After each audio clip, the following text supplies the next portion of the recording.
Hello friends, welcome to my YouTube channel Common Kitchen Tips. ഇന്ന് Sunday ആണ്. നമുക്കിന്ന് ബ്രേക്ക്ഫാസ്റ്റിന് അരി ഒഴിവാക്കിയിട്ട് നമുക്ക് ചെറുപയർ പുഴുങ്ങി നമുക്ക് കുറച്ച് തേങ്ങയും ശർക്കരയൊക്കെ ചേർത്ത് നല്ലതാണ് കഴിക്കാൻ. ചെറുപയർ കുതിർത്തും വേവിക്കാം. ഇത് നമ്മൾ ഒരു 5 മിനിറ്റ് കഴുകി വെള്ളത്തിൽ കുതിർത്തതിന് ശേഷം പെട്ടെന്ന് തന്നെ വേവിച്ചെടുത്തതാണ്. കുറച്ച് ഏറെ തേങ്ങ നമുക്ക് നല്ലപോലെ ഒന്ന് ചൂടാക്കിയതിന് ശേഷം, ഇത് ഫ്രീസറിൽ ഇരുന്ന തേങ്ങ കൊണ്ടാണ്, നമുക്ക് കുറച്ച് ശർക്കര ഉരുക്കി വെച്ചിരിക്കുന്നതുകൊണ്ട് അതും ചേർത്ത് നല്ലപോലെ ഒന്ന് മൂപ്പിച്ചെടുക്കണം.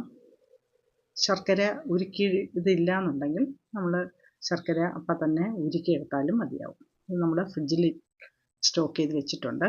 അതുകൊണ്ട് നമ്മൾ തേങ്ങയൊന്ന് ചൂടായതിന് ശേഷം ശർക്കരയും കൂടെ ചേർത്ത് നല്ലപോലെ ഒന്ന് വരട്ടിയെടുക്കാം.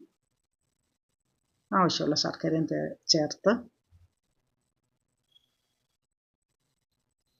നല്ലപോലെ ഒന്ന് വരട്ടിയെടുക്കാം. നമുക്കതിൽ പയറും ചേർക്കാം. പയർ അധികം വെന്ത് പോകാൻ പാടില്ല. ഒരു ഗ്ലാസ് പയറിന് നമ്മൾ 1.5 ഗ്ലാസ് വെള്ളം വെക്കണം. അതിൽ കൂടുതൽ വെച്ചാൽ ചിലപ്പോൾ വെന്ത് പോകും. അധികം വെന്ത് പോയാൽ നമുക്ക് അത്ര ടേസ്റ്റ് കിട്ടത്തില്ല. അപ്പം നമുക്ക് നല്ലപോലെ അതെല്ലാം വരട്ടിയെടുത്തിട്ടുണ്ട്. കുറച്ചും കൂടെ ഒന്ന് വറ്റി വരണം. ഇത് എളുപ്പമാണ്, നല്ല ഹെൽത്തി ആയിട്ടുള്ള ബ്രേക്ക്ഫാസ്റ്റാണ്.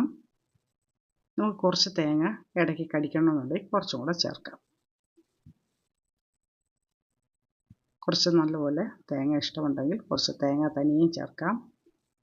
നല്ല മധുരം കുറവ് വരുവാണെങ്കിൽ കൂടുതൽ മധുരം കുറച്ചും കൂടെ ചേർത്താലും മതിയാവും.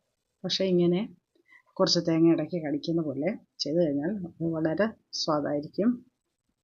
നമുക്കിത് പെട്ടെന്ന് ചെയ്തെടുക്കാൻ പറ്റുന്ന ബ്രേക്ക്ഫാസ്റ്റാണ്.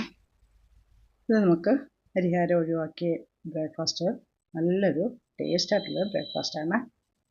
അപ്പം നിങ്ങൾക്കിത് ഇഷ്ടമായിട്ടുണ്ടെങ്കിൽ നിങ്ങൾ ലൈക്ക് ചെയ്യുക, കമൻറ്റ് ചെയ്യുക, ഷെയർ ചെയ്യുക, സബ്സ്ക്രൈബ് ചെയ്യുക. വീഡിയോ സ്കിപ്പ് ചെയ്യാതെ കാണാൻ ശ്രമിക്കുക. സബ്സ്ക്രൈബ് ചെയ്യാത്തവർ ദയവായി സബ്സ്ക്രൈബ് ചെയ്ത് തന്നെ സപ്പോർട്ട് ചെയ്യുക. മറ്റൊരു വീഡിയോയുമായിട്ട് വീണ്ടും വരാം. Thank you.